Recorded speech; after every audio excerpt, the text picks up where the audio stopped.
Assalamualaikum and hi everyone. So in this video, we are going to tackle this one question. So for my class, this is actually a question from task 40. Okay. And this is from set 1 KML trial PSPM 25-26. Okay. Because a lot of you actually asked me this question, so might as well address it in the video. For this one, okay, Miss nak akan baca semua lah. We're just gonna take a look at the keyword. Ini mengenai penyakit thalassemia. Okay, so what I want you to know, when you read chapter 4 question, you have to ask yourself these two questions. The first one, is this Mendel or not? Jadi bila kita tengok soalan ini, kebanyakan kamu akan assume, because kamu nampak, oh ada son, oh ada man, ada woman. Kebanyakan kamu akan assume, alright miss, I feel like this is sex-linked gene. Sex-linked gene. But when it comes to thalassemia, adakah ini sex-linked gene? Tidak. Dalam silibus kita, Miss mau kamu tulis sini ya. Dalam silibus metrik, sex-linked gene hanya ada dua.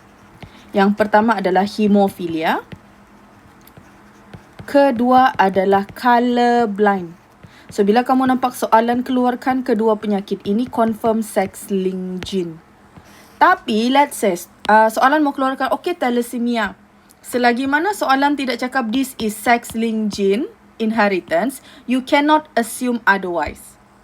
Okay, kalau soalan mau keluarkan, dia akan mesti beritahu ini adalah sex-linked gene, baru kamu boleh cakap oh ini XY, XX. Boleh? Tapi kamu kena ingat, kita manusia, kita ada 46 kromosom. Sex-linked gene, P yang ke-23. P yang ke-23. When we talk about sex-linked gene, kita cerita pasal ni. Tapi kita semua manusia, kita ada 23 P. So, when it comes to sex-linked gene, dia akan ganggu P yang ke-23. So, gene, let's say gene yang mengawal hemofilia dengan color blindness, dia akan terganggu di sini. Tapi untuk thalassemia, sebab soalan dah cakap sex-linked gene, so dia akan mengganggu selain sex-linked gene. Okay, so kalau selain sex-linked gene, kita akan assume dia mono, hybrid kalau satu karakter. Kalau dua karakter, kita akan guna di-hybrid. Is that clear? So, thalassemia boleh jadi antara mana-mana pairing lah. So, you cannot assume dia guna pairing yang ke-23. So, back to this question. Nampak daripada sini, kamu semua blur. Kamu cakap, tusan tapi carrier. Miss sudah ajar sex-linked gene, lelaki mustahil carrier. Baguslah kamu perasan benda tu. So, bila kamu perasan, you can just use monohybrid. So, kita start daripada sini. So, kita start dari parental. Kita buat dahulu the draft. Dia cakap sini, a woman who is thalassemia carrier. So, kalau thalassemia carrier, mestilah heterozygous. Jadi, kita akan guna di sini allele, guna T kan. So, T besar, T kecil. Marries a normal man. Tengok dekat sini, dia cakap anak dia nanti ada thalassemia carrier. Let's say kita buat, ini female, T besar, T kecil. Normal man, we do not know. Normal boleh jadi T besar atau T besar, T kecil. Tapi dia cakap dekat sini, dia ada dua son who are both thalassemia carrier. So, kita cuba buat dua-dua boleh? Kita buat macam ni. T besar, T kecil. Cross dengan, let's say, T besar. They have two sons who are both thalassemia carrier. Adakah dua-dua thalassemia carrier? Tidak, cuma satu. So, kita buat lagi satu kemungkinan. So, adakah dekat sini ada dua carrier?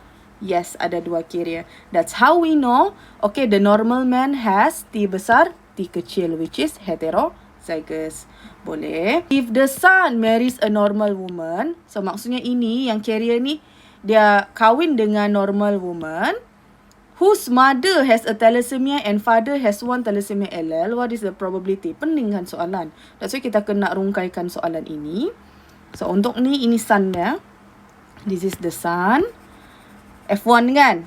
Miss tulis sini, ini parental, ini F1. Okay, tengok soalan ni cakap, if a son marries a normal woman. Again, bila dia cakap normal, boleh jadi normal, homozygous dominant ataupun hetero. So, mana satu? Kita teruskan lagi baca. Whose mother has thalassemia? Okay, mamak dia ada thalassemia. And father has one thalassemia allele. Jadi dekat sini bermaksud mamak dia ada thalassemia. So bila mamak dia ada thalassemia, mestilah dia adalah carrier. Itu dia punya keyword ya, because the mother has thalassemia. So the normal woman is a carrier. Wajib ada carrier. So ini salah.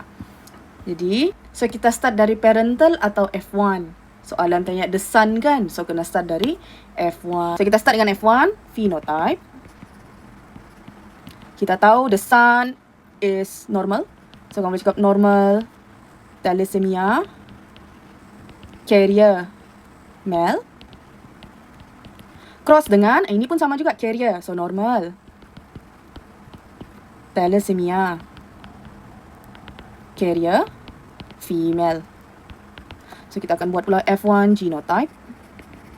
T besar, T kecil. Cross dengan T besar, T kecil. Keluarkan gamet.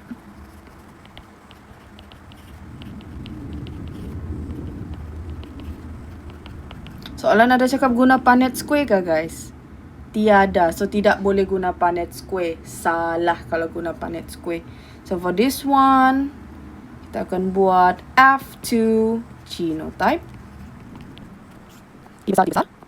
T besar, T kecil. T besar, T kecil. T kecil, T kecil. Okay, mari kita buat pula phenotype. Kita tak tahu the gender kan? Sebab kita tak tahu XY. So, it is fine if you do not put the gender. So, kita akan buat ini normal. We don't even know this is a son or a daughter. So, you can put normal child. This one, carrier child. Sebab dia heterozygous. Ini pun carrier. Tapi ini ada penyakit. So, thalassemia child.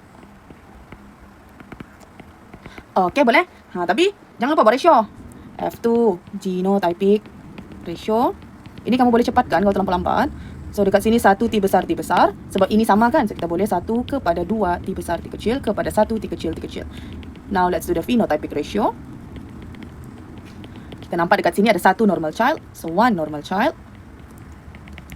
2 carrier child.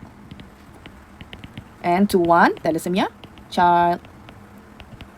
Okay, tapi jangan lupa soalan minta what is the probability of the child being affected by thalassemia, yang ada penyakit thalassemia. So kita tengok di sini hanya ada 1 per total 4. So kalau probability, Miss minta kamu letak dalam bentuk pecahan. So tulis di sini probability of their child being affected by thalassemia is 1/4. Okay, barulah dapat 3 markah. So the genetic diagram alone 2 marks. This one 1 mark.